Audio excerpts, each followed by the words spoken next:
বিসমিল্লাহির রহমানির রহিম। আমি ফারুকী আজম সশ্রদ্ধ চিত্তে শপথ করিতেছি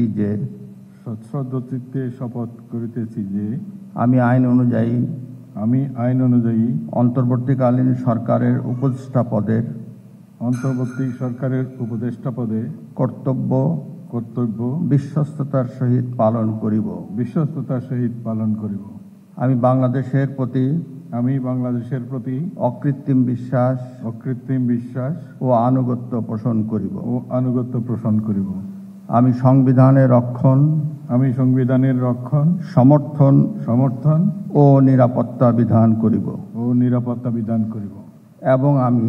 এবং আমি ভীতি বা অনুগ্রহ অনুরাগ বা বিরাগের বশবর্তী না হইয়া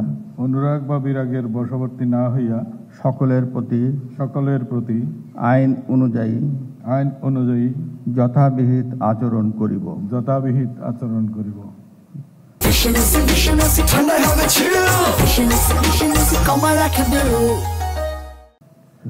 এবার মাননীয় উপদেষ্টাকে গোপনতার শপথ পাঠ করার জন্য মহামান্য রাষ্ট্রপতিকে বিনীত অনুরোধ জানাচ্ছি। আমি ফারুকী আজম সশ্রদ্ধ চিত্তে শপথ করিতেছি যে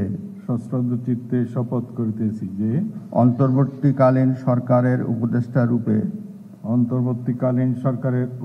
রূপে যে সকল বিষয় আমার বিবেচনার জন্য আনিত হইবে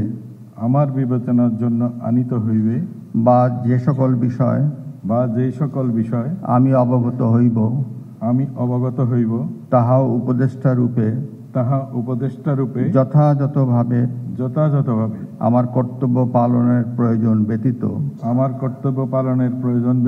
প্রত্যক্ষ বা পরোক্ষভাবে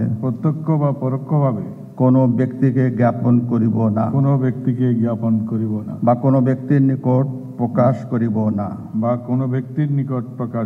না। মাননীয় উপদেষ্টাকে উপদেষ্টা পদের শপথ ও গোপনতার শপথ স্বাক্ষর করার জন্য এবং স্বাক্ষর শেষে নির্ধারিত আসন গ্রহণ করার জন্য বিনীত অনুরোধ জানাচ্ছি।